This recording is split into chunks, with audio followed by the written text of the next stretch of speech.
Also, definitely have you plug the Drop podcast as well as a couple cold ones. Okay, cool. So get you some more free press. Yeah, no, I love it.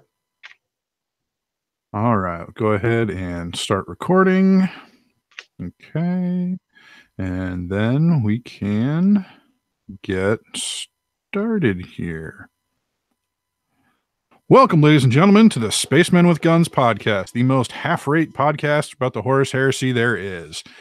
I am George, as always. My lovely co-host Dave from the UK is probably asleep right now because it is about 3:15 in the morning.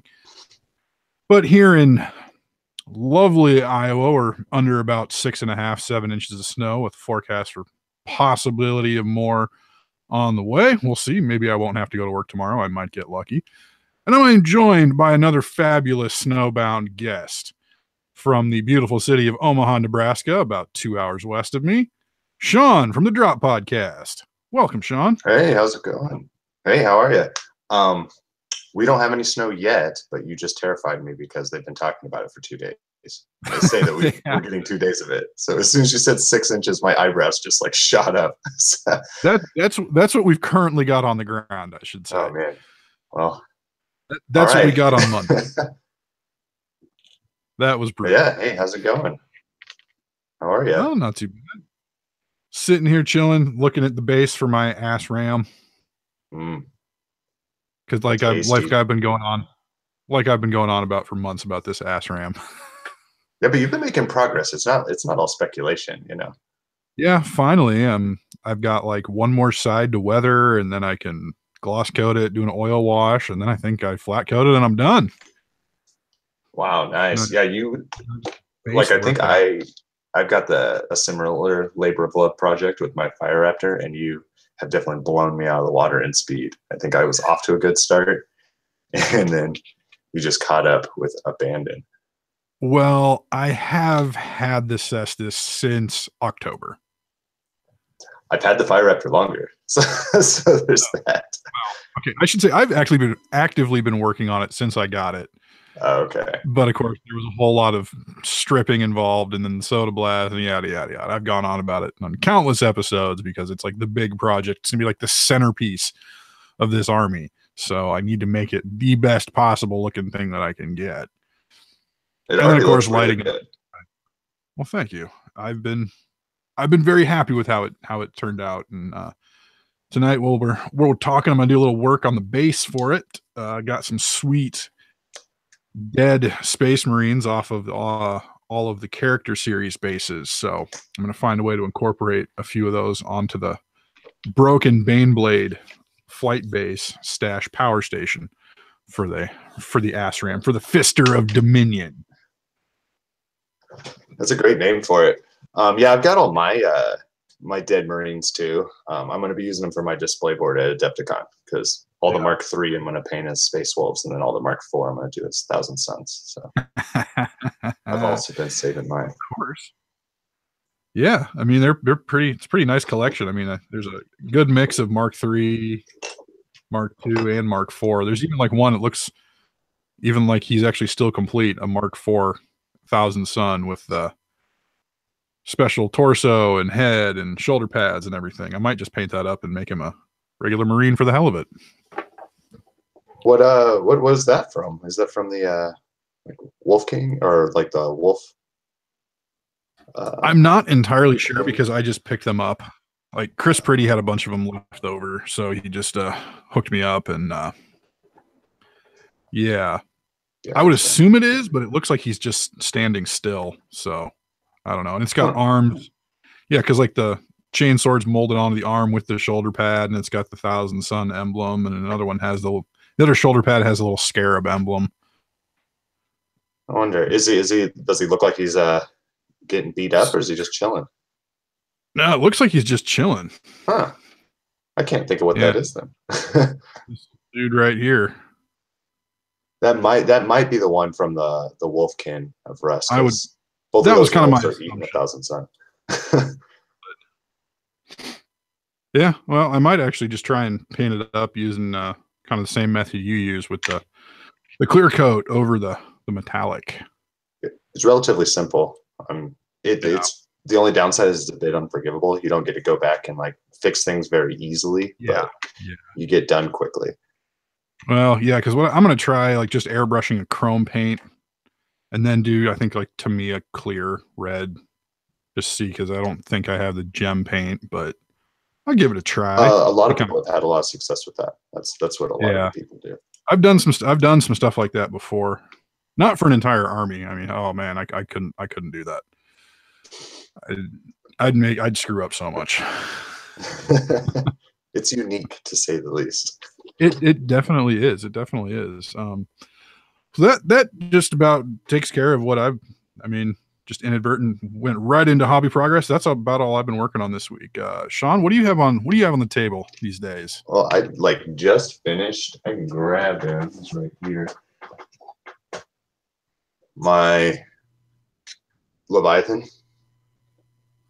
So pretty much just finished him. I just got to get the knee pads off of him, but that was like a good 3-4 days of doing I had like base coats. I have a lot of guys who have like base coats and who are primed, but I just need to buckle down and get them finished.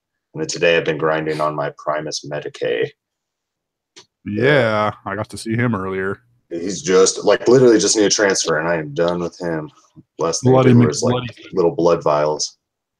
Yeah. But yeah, I'm going for like a weathered.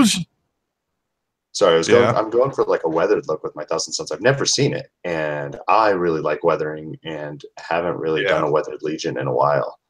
Like I kind of did my Alpha Legion and did this like transparent paint chrome base coat style, and I didn't really weather them, and so I used that as a bunch of practice because I really want my Thousand Sons to like look even better. It's my favorite, so I figured.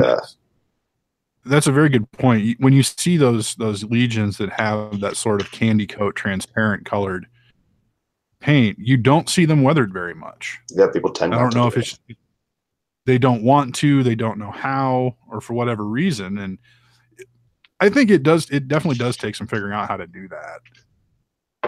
Yeah, I had to explore quite a bit. And like even my older ones, like the ones that I did before I jumped back and like really practiced with this with the Alpha Legion, they aren't really very weathered. Like I'm gonna go back and weather them up because I just didn't know, I didn't have an idea for how to do it. So they really aren't. Yeah. Well, and I got to see your Leviathan that you've been working on recently as well, and I think the weathering you did on that was spectacular. Thank you. I'm pretty happy with it. I just need to get those knee pads from the guy I bought it from, and then I'll start posting pics. I don't want to put any pics out when he doesn't have his knee pads, so I'm like, I'm supposedly going tomorrow. That's what the guy said. It ended up being too late. Yeah, the joys of buying used resin, right? Yeah. Oh, I hounded him. It was like every week. I was like, "What's up with those knee pads? Hey, you got those knee pads? You know what look awesome on this dreadnought? Some knee pads. I need those knee pads." But yeah, no, he was well, cool Sean, for those of our listeners who are not already familiar with you and your work previously from the CZ Initiative podcast, why don't you tell us what you're up to these days in the world of heresy? Well, I now am the heresy correspondent, as Nate likes to say, on the Drop podcast, which was primarily a 40K cast, but I'm trying to infiltrate and infect it with the infectious virus that is heresy, because he played a few games now, Nate from the Drop pod, and he loves it. Sort of on the DL, but he's being more and more vocal about it. You're bringing some class to this cast. I'm working on it. As much class as I can bring. Let's just say that. That doesn't really. Well, it's like doesn't really account for much. I don't think very many of us heresy podcasters bring much class to the game either, but that's how it is. It's just kind of it's the territory, man. Yeah. We just sit here talking about heresy. Grittier, Yes. Class and grit are hard to combine. Yeah, they are. The grimdark. So much grimdark. So good. It's wonderful. That's why I'm weathering these guys so much, man. It's so good. Hell yeah. Well, that's why I take my squeaky clean ultramarines and make them dirty, dirty, dirty. Sultry. Gotta have some. No, they're not Emperor's children. I don't even think Emperor's children are sultry. They're perverse. Like that's the only word for it. Yes. I suppose La Fenice comes to mind. So where can people find the Drop Podcast if they want to tune in and hear some awesome stuff? Right now, it is currently just a YouTube show. We're working on a transition to get it into a full-fledged podcast and everything that goes along with that. And then I know sometimes Nate does like hobby Twitch streams, and I think he wants to start streaming some games and stuff as well. Awesome. So you can go to the Drop Podcast at YouTube and you can subscribe. That would be wonderful, and catch a few videos. It's usually pretty candid. We try and stay topical. We try and like keep up to date on things, and as new things come out, we talk about them. Yeah. Awesome. And you also podcast. It's not actually great listen. I've only been able to listen to a few episodes, and I had to skip your last one because it had all the Star Wars spoilers. I probably won't see that for a while. Understandable. It took me over a year to see Rogue One. I can't blame you. I actually saw that one. That's one of the few ones I did see in theaters. I don't get out to the movies much these days. I'm too busy in my basement fiddling with power armor. You're telling me stuff. I'm sitting in my office with the door closed. But yeah, that's a couple cold one podcast.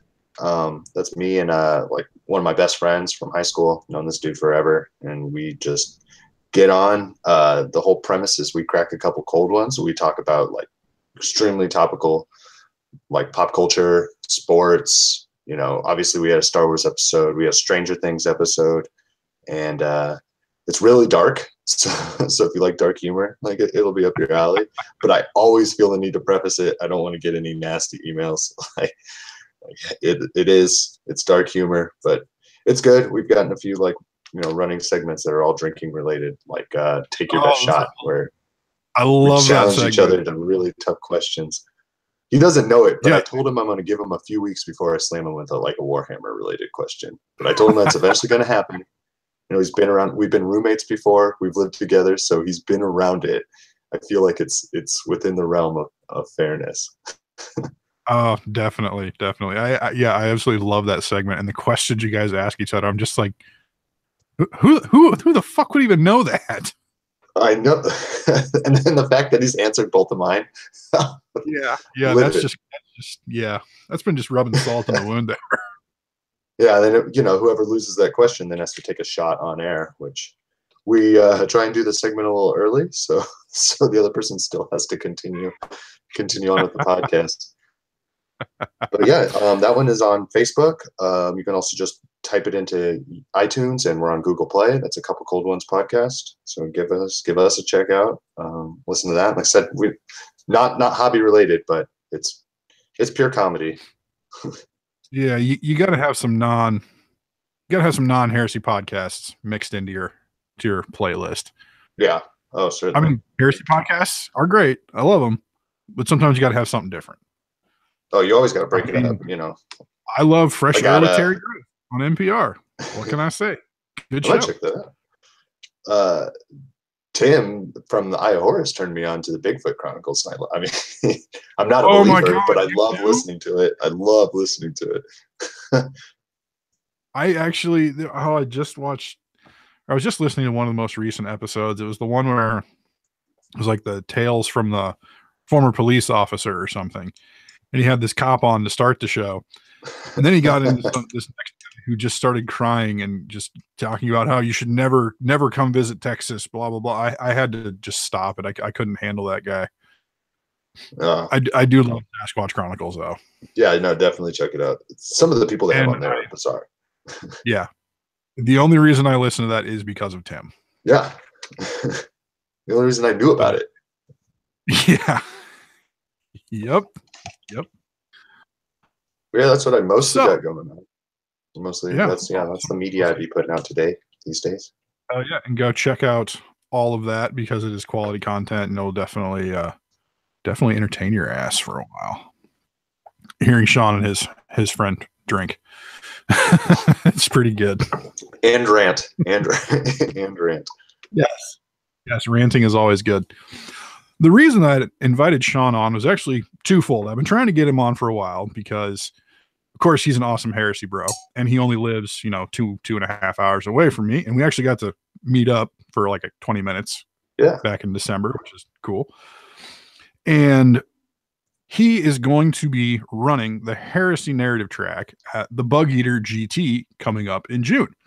So, of course, have to have Sean come on and talk to that because I'm very strongly working, or very, very diligently working to get my schedule freed up so I can at least come out for part of that. And I know I was approached last week by some of the other heresy players from my area saying, hey, what would you feel about going to an event? And I was like, well, I'm thinking really hard about going to at least a day of Bug Eater. And he's like, that's the one I was thinking of. So there's a number of other gentlemen in my area that want to come out for the heresy event at Bug Eater. So Sean, if you would be so kind, please lay on us some of the details of the heresy event at Bug Eater GT.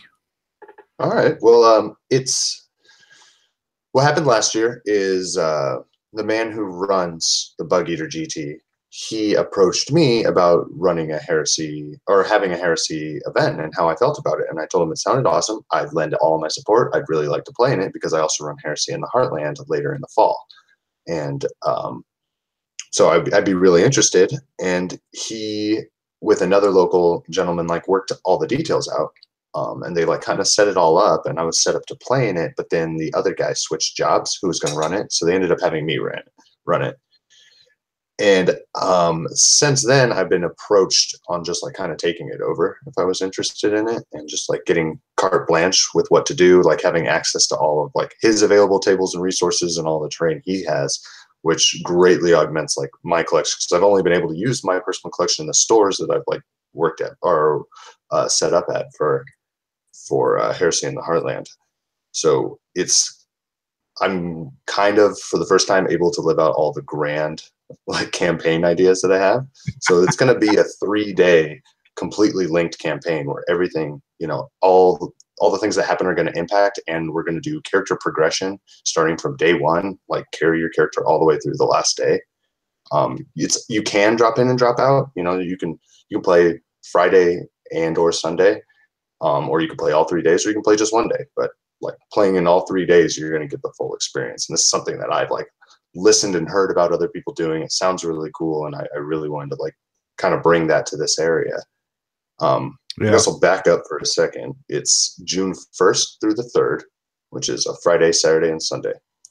Also, if you're going to check it out, don't be off put by the fact that the guy who wrote it in as a tournament, but it is a narrative event. I stress that it's a narrative event. It's going to be loyalists versus traitors. I'm going to do my best to balance the teams. If we have to have people switch over, like the people that switch over are going to be like Alpha Legion or White Scars or like a faction that makes sense, or Dark Angels, like that's who we're going to go to first, Mechanicum, stuff like that. And then we're going to do the Warlord style, where you have a Warlord issue who's going to be on what table while everybody like gets together and kind of like talks over the army. Like maybe you see a table, or maybe you even have an opponent that you're like, hey, I really I'm playing Word Bearers and we really want to play against Ultramarines. So like whenever they set him down on the table, that's the guy I want to play. So it's going to be like that, more loose, not assigned tables and all that. That style of like campaign, and I'm really excited to like bring that here. Day one is going to be Zone Mortalis and like raiding missions. So you're going to need to have 3 available lists that all just need to be from the same faction. You don't have to use the same units or anything. But one's just a Zone Mortalis list, and then Raider, Attacker, and Raider Defender. I will have the fortifications. That's another thing. It's like a lot of people want to play Raider, but not everybody has fortifications. So I'm actually going to have like a pool that's going to be available that are going to also kind of be like, pre-selected, because some of them are better than others, and that thing kind of makes things messy. But day 2 is going to be your standard 2,500 with a few team tables and a few and mostly like mono player tables. And then day 3 is going to be an apocalypse, like mega battle. And this is the day that, like, I've had people already ask me, can I bring my Titan maniple? Because last year it wasn't like super clear. I like took it over late and wasn't able to help convey this message, but yes, if you have Titans, this is exactly when you need to bring them. If you have a Mastodon that you haven't been able to play with, this is when you get to bring it. Like, please do. I'm going to do my best to minimize massive infantry blobs, stuff like that. But like, encourage people who want to bring like Terminator, like an all Terminator list. That's going to be fine. You're going to have 25 models and it's still going to fill out your 2,000 point chunk. But Titans are going to be highly encouraged. Night houses are going to be encouraged. You can bring your night house for the day 2 event as well. Like, we're pretty much being mostly open on like what is allowed. Army of Dark compliance is allowed. We are doing first come first serve on like Primarchs and stuff. So when I open that up, I'm going to make sure everybody knows, and it's going to be a first come first serve on like all unique characters, and probably limit one per team, just because you don't want to come in and have somebody take them all. Yeah, but yeah, perfectly understandable. Yeah, that's the overall thing, the overall feel. We're going to continue. So players that may have went last year, it's going to be battling over the same Marinex system. Previously, the traders crushed. They won all 3 days, but it was only over a single planet. They ended up crushing the system, and during the last battles, which I actually got to play in the Zone Mortalis, which was the last day, part of what they did was the Loyalists attempted to send a distress signal to the Loyalist reinforcements coming in, basically saying that, hey, this planet's done for, don't worry about it. But we ended up winning that mission, so the message isn't received. And this is all of the Loyalist fleets arriving, realizing this world is like forlorn already, and like they're just launching a full-scale war on the greater system. So day 1, just a few fleets have arrived, just some smaller incursionary forces. Day 2, the full-scale war, and it culminates in a grand climax. Getting over the course of the weekend, you're getting everything. You're getting your small scale Zone Mortalis action or Raider missions. You're getting on Saturday, then you're getting your full on 2,000 point. Let's fucking kick each other's dicks in over some objectives, and then you just get to have fun. Yep, and try and knock it by night on Sunday. Yeah, then you're gonna bring everything out, Plus, I even throwing in the team games. Some people like team games, some people don't. So, with the Warlord style of like board assignment, that means like if you don't want to play a team game, you don't have to play. Like never have to play one. But then there's people that love it, so it's going to be available. So it should be a really good time. Like I said, and I've got full access to like all the resources that I haven't really had access to. So I get to focus on making cool stuff like NPC characters and objectives, and really focus on all these custom terrains. I would like to have the players pack done relatively soon, but you should expect it after Adepticon. I'm going to have a guideline up beforehand. I'm just like a little behind on painting and stuff. So I'm going to have like a player's guideline come out early, and that'll just kind of have basically what I just shared with you for the most part, but a full pack will land after Adepticon. And what's the venue for this? Oh, I can get the exact dates or the exact venue. I know we're still a little bit early, but more information so we can get some more people interested. Yeah. Well, it's going to be here in Omaha, and it is held at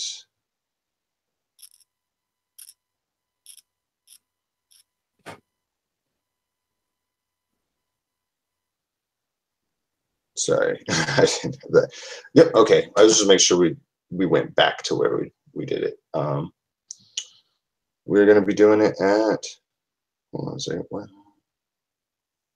I believe it's going to be at Millard North High School, which is right in West Omaha.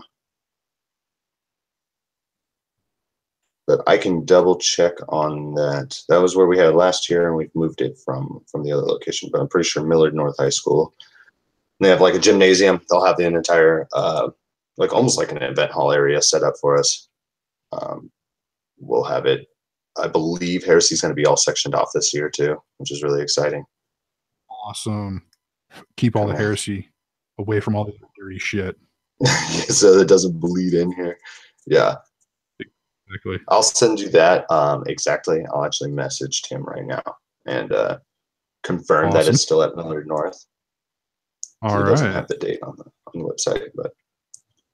And do you by chance know when did tickets for this go on sale? They're on sale now. All right, and so you can get a group weekender pass. There's like a convention pass that you'll have to pay for, and then each individual event, and they'll range based on the size of the event. So I believe it's I want to say $15, $20, $15 for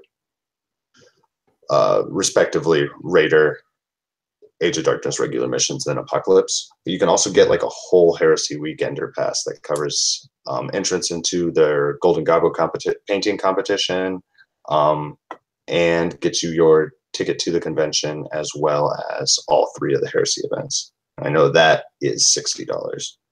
Doesn't it get you like a swag bag too?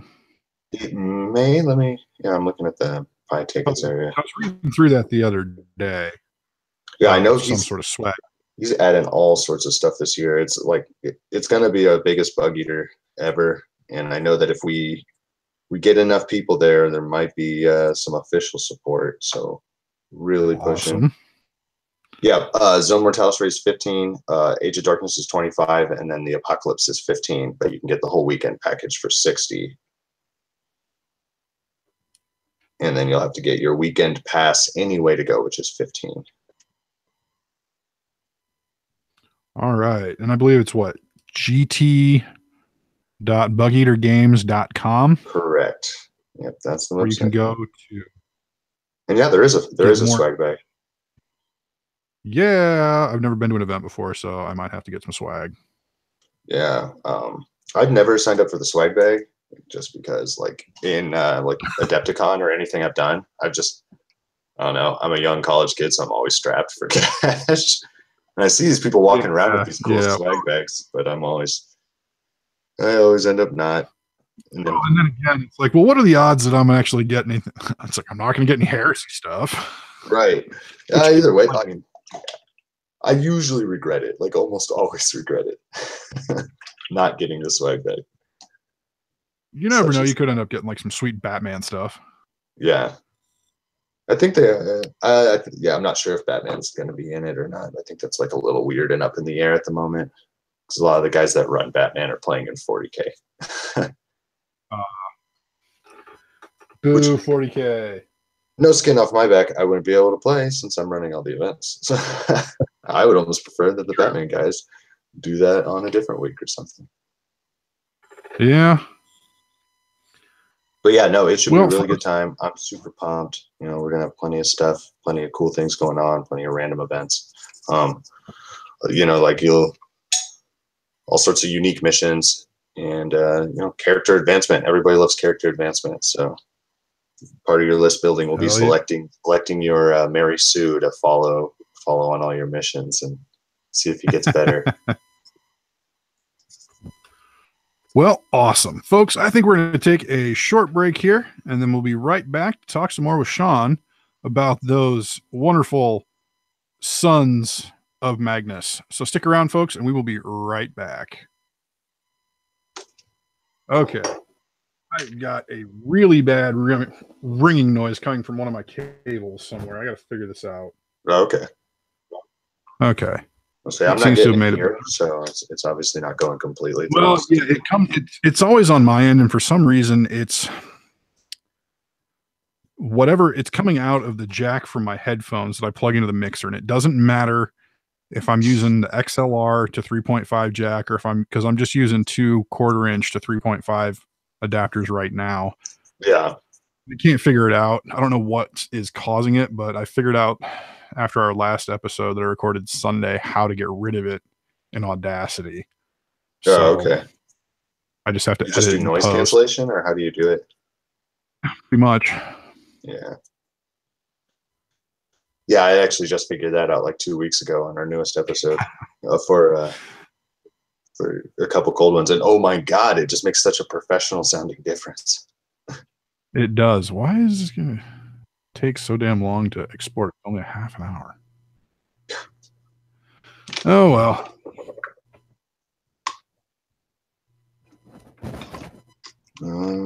Lasted in old oil. Damn it. Worse.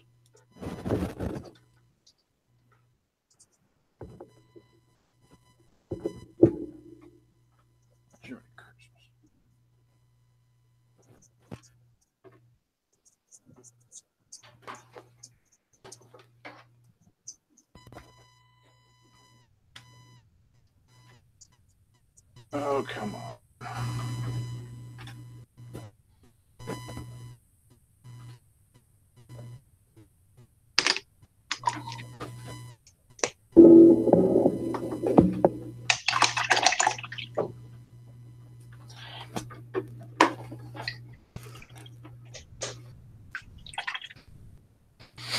I'm going to go say hi to Nicole since we're on a break. I'll be right back. Rearranging cables. I can't hear what's going on. Okay, let's see if this makes a difference. It's not going to be touching anything else. Oh, it's slightly better. Well, nobody's watching anyway, so that's perfectly okay.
All right, I'm back. All right, perfect. Okay, and my furnace is on again. Of course the furnace is on. Has to be. All right.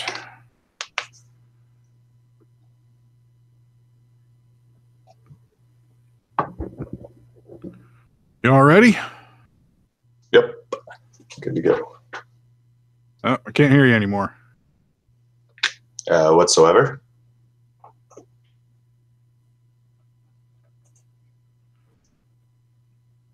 Yep, nothing. Can you hear me? Yeah. Okay. None of my settings have changed. Cables are all plugged in. Back in. Let's see. What about now? Nope, nothing. Yeah, I'm getting on my box like the sound's actually going up.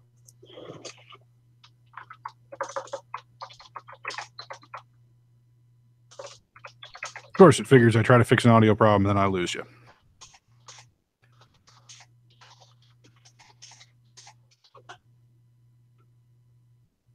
When I speak, it goes up on the bottom of the screen.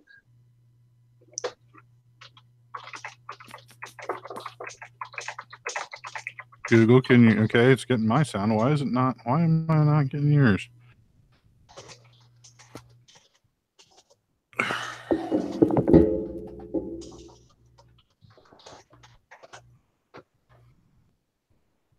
When I speak, are they showing up down there? No, I don't see them. They're not. Actually, that's not normal.